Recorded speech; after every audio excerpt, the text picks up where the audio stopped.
আমি যে আপনার মেয়েকে ধর্ষণ করেছি তার প্রমাণ কোথায়? আপনি যে ভিডিও ক্লিপ দেখাচ্ছেন সেটা তো এআই দিয়ে তৈরি। আমি যে আপনার ভাইকে খুন করেছি তারই বা প্রমাণ কোথায়? আপনি যে ভিডিওস বা ফটোস গুলো দেখাচ্ছেন সম্পূর্ণটা এআই দিয়ে তৈরি। আপনি যে বলছেন ফটোটা আপনি 6 মাস ধরে ডিজাইন করেছেন তার প্রমাণ কিসের? এরকম ডিজাইন এআই তো কয়েক সেকেন্ডে বানিয়ে দেয়। আপনি যে অ্যাসাইনমেন্টটা আমার কাছে নিয়ে এসেছেন এটা তো আপনার লেখা নয়, এটা তো সম্পূর্ণটা চ্যাটজিপিটি লিখে দিয়েছে। আপনি তো একজন ভিডিওগ্রাফার, আপনার আবার এত ডিমান্ড কিসের? ফটোগুলো এআই এর কাছে দিবেন, ভিডিও বানিয়ে দেবে। আপনি একটা ভিডিও এডিট করতে 20,000 টাকা চাচ্ছেন, কিন্তু আমি এআই এর 100 টাকা দিয়ে সাবস্ক্রিপশন কিনে সেই ভিডিও কয়েক সেকেন্ডে বানিয়ে ফেলবো। শুনুন, নিজেকে এখনই কবি বলা বন্ধ করুন। আপনি 10 বছর ধরে যে কবিতাগুলো লিখে নিয়েছেন সেই একই কবিতা আমি চ্যাটজিপিটি দিয়ে কয়েক সেকেন্ডে লিখতে পারবো। আমার আর আপনার মতো অভিনেতার দরকার নেই, কারণ আপনার চাইতে ভালো একজন অভিনেতা আমি এআই এর মাধ্যমে বানাতে পারি। আমার নিউজ চ্যানেলে আর আপনাদের নিউজ বলার দরকার নেই, কারণ এখন আমার সমস্ত নিউজ পড়বে এআই। শুনুন, কাল থেকে আমার সন্তানকে আর পড়াতে আসতে হবে না, কারণ আপনার চাইতেও ভালো পড়ায় এআই। কি কথাগুলোর মিল পাচ্ছেন? আর কিছুদিন অপেক্ষা করুন, ঠিক এটাই হতে চলেছে। এমন একটা সময় আসবে যখন মানুষ সত্য মিথ্যাকে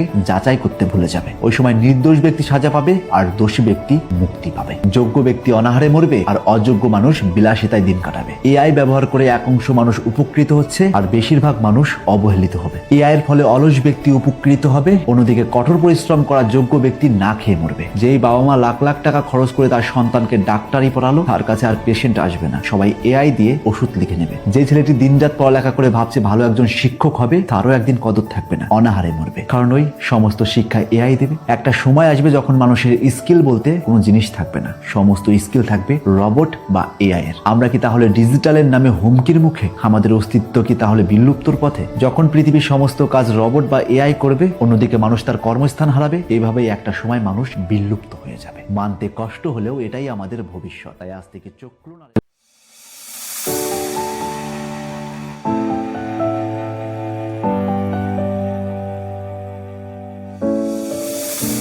I've come so far away from home. There's no way